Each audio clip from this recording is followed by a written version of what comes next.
मैं किरण कनौजिया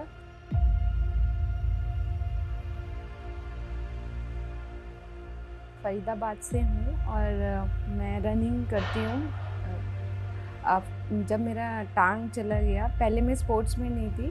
टांग कटने के बाद मुझे जब लोग कहने लग गई कि ज़िंदगी ख़राब हो गई टांग कटने से और ये चल नहीं सकती है, तो मेरे माइंड में था अब मेरी लाइफ का क्या होगा। तो वहाँ से मैंने सोचा कि जब भी मुझे चांस मिला कि रनिंग करने का, जब मुझे पता चला कि ब्लेड रनिंग है जिसकी हेल्प से हम रन कर सकते हैं, तो मैंने वहाँ से रनिंग स्टार्ट किया। तो मैं अभी रनिंग करती हूँ, मैराथन रनिंग। अभी तक मैंने 10 किलोमीटर और 5 किलोमीटर्स का किया और 21 kilometre half marathon, 6 half marathons करी हैं। तो फर्स्ट मैराथन मैंने 3.5 घंटे में करी थी, फिर उसके बाद मैंने रिड्यूस किया टाइमिंग्स 2 hours 44 minutes में। ब्लेड रनिंग जो है इंडिया में लोगों को अभी ज़्यादा नहीं पता है।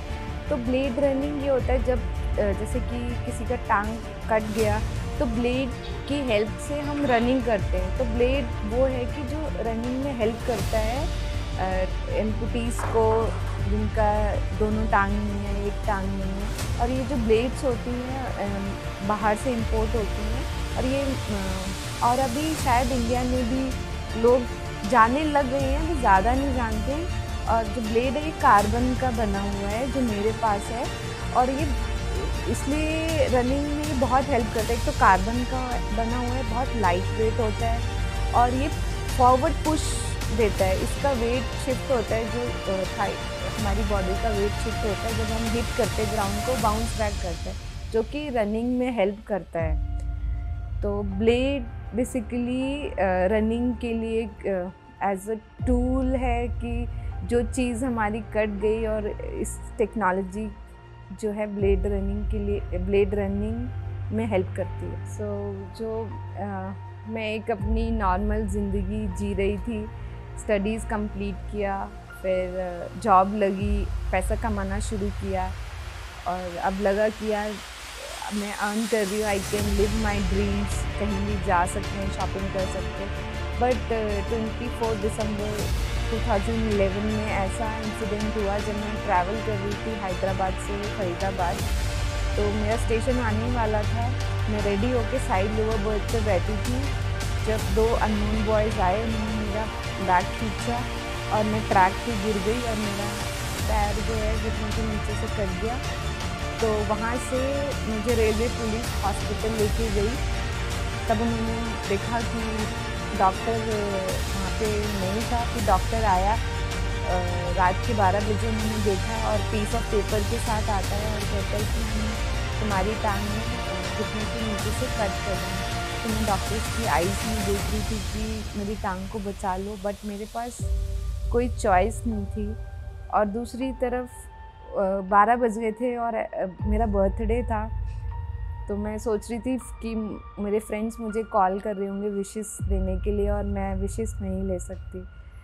मेरे पास कोई चॉइस नहीं थी और मैं उस डॉक्यूमेंट पे साइन कर देती हूँ। नेक्स्ट डे मतलब मेरे को ही नहीं पता चल रहा था कि मेरे साथ हुआ क्या है, कि मेरे में इतनी हिम्मत नहीं हो रही थी, कि पेन इतना अनबेरेबल था कि कुछ भी सोच नहीं पा रही थी। कि ऐसे लग रहा था कि मेरे सपने सारे टूट गए हैं, मैं कैसे खड़ी हो पाऊँगी, कैसे ऑफिस जाऊँगी। बहुत सारे क्वेश्चंस थे कि भगवान ने मुझे इस चीज़ के लिए क्यों चूज़ किया, क्योंकि being a girl it's very tough कि हम अपनी बॉडी का एक पार्ट लूज़ कर दें, और बहुत मुश्किल था। तो वो एक जो रिकवरी पीरियड था 6 मंथ्स, मुझे सोचती थी कि क्या होगा, वही 4 दीवारी में रहना, मैं कहीं जा नहीं सकती, किसी से बात नहीं कर सकती। बट उस टाइम पे मेरे जो पेरेंट्स का बहुत बड़ा सपोर्ट था, और जो मेरे आसपास लोग थे बहुत सपोर्टिव थे। तो मेरे पापा यही कहते थे कि जान बची तो लाखों पाए, लॉस हुआ तो हुआ, टांग गई तो उस चीज़ को तो वापस नहीं ला सकते हैं, मगर तुम्हारा mind is free, you can still go out, अपने सपने जी सकती हो। शायद कुछ अच्छा ही लिखा हो तो मेरे घर वाले एग्जाम्पल देते थे सुधा चंद्रन का, तो मैं उनको फिर वही ऑनलाइन जाके उनके बारे में पढ़ती थी। फिर लगता था हाँ यार, उनकी टांग भी नहीं है, वो कितनी बड़ी डांसर है, डांस कर सकती हैं। तो वहाँ से एक मेरे को होप थी कि शायद मैं लाइफ में कुछ कर सकूँ। फिर 6 मंथ्स के बाद मैं जब रिकवर हुई, मेरे को जब आर्टिफिशियल लेग के लिए गई, तब मेरे को एक कदम भी लेना बहुत मुश्किल होता था। पेन इतना ज़्यादा होता था कि मैं चल नहीं पाती थी। मुझे ना एक छोटे बेबी की तरह बन गई थी कि सिखाया जा रहा था कि लेफ़्ट लेग आगे रखो, राइट लेग आगे रखो। मैंने कहा मैं 25 ईयर्स में मुझे चलना नहीं आ रहा आज। तब मुझे वहाँ रियलाइज़ हुआ कि कुछ तो करना है। मतलब अगर मैं यहाँ पे मैंने खड़ी नहीं हुई तो शायद मैं ज़िंदगी में कभी कुछ कर नहीं पाऊँगी। तो वहाँ से मैंने चलना शुरू किया। फिर मैंने देखा और एम्पुटीज़ को मिली, वहाँ पे किसी का हाथ नहीं है, किसी का लेग नहीं है कोई, और उसके बावजूद भी वो साइकिलिंग करते हैं, रनिंग करते हैं और एक स्माइल के साथ लाइफ जी रहे हैं। तो अगर वो कर सकते हैं तो मैं क्यों नहीं कर सकती। तो उनको देख के मुझे बहुत इनकरेजमेंट मिलता था। तब फिर मेरे को पता चला कि रनिंग के लिए एक ब्लेड आता है जो रनिंग में हेल्प करता है। फिर प्रोस्थेटिक डॉक्टर ने मैंने ब्लेड ऑर्डर किया और फिर जब मैंने ब्लेड पहना तो तब भी मैं डाउटफुल थी कि मैं इस पर रनिंग कर पाऊँगी। बट यही था कि मैंने ट्रेन किया, मुझे हाथ पकड़ पकड़ के ट्रेनिंग देते थे। फिर एक दिन ट्रेनिंग ऐसे ही रनिंग करते करते मैंने देखा कि मैं 1 किलोमीटर रन कर लिया। फिर वहाँ से थोड़ा सा मुझे उत्साह बढ़ा, ट्रेनिंग्स करी 2 किलोमीटर, 3 किलोमीटर।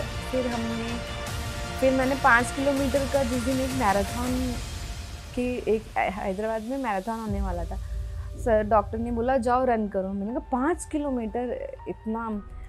फिर सर ने बोला बस जाओ पार्टिसिपेट करो। तो हम गए और हमने रन वॉक किया, 5 किलोमीटर फिनिश कर लिया। कैसे कर लिया पता ही नहीं चला। तो वो एक सेकंड वो स्टेप था कि कुछ करना है तो क्यों नहीं कर सकते, हम सब ने मिल के किया।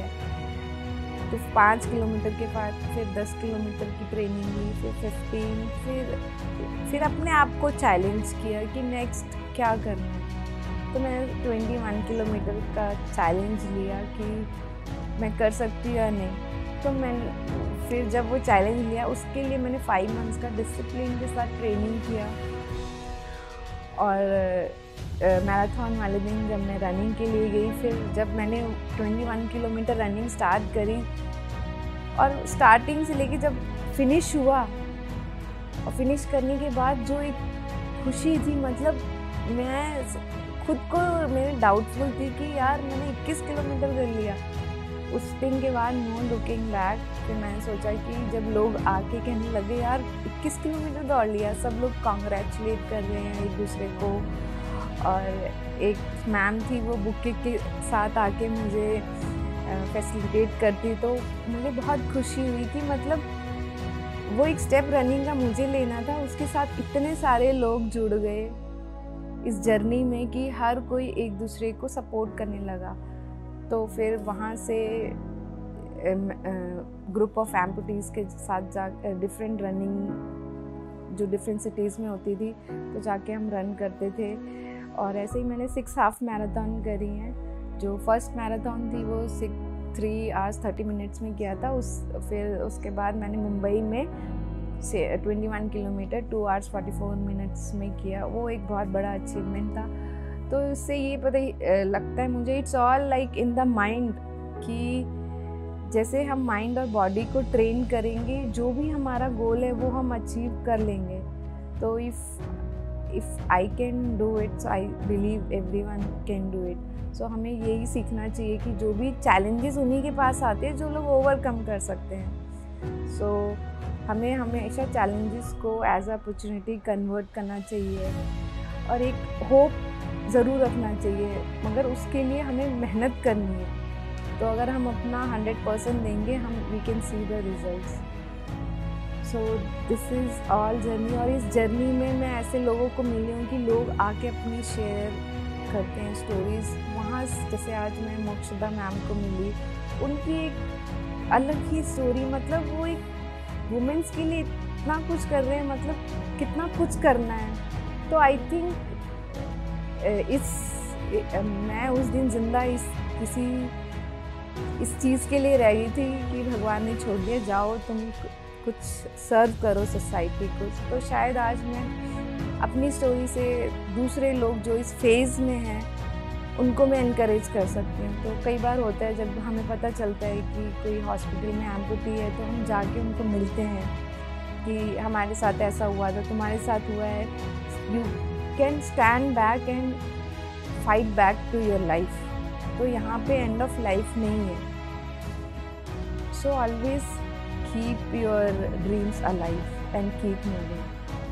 खुद को मतलब अपने आप से पूछो कि तुम्हें क्या करना है। मतलब मेरा गोल, जब मुझे पता चला कि एक मेरी स्ट्रेंथ बन गई है, कि इसने मुझे एक पहचान दे दी है, कि आज मैं किरण के नाम से मुझे ज़्यादा लोग as a women blade runner जानते, ये एक मेरी स्ट्रेंथ है।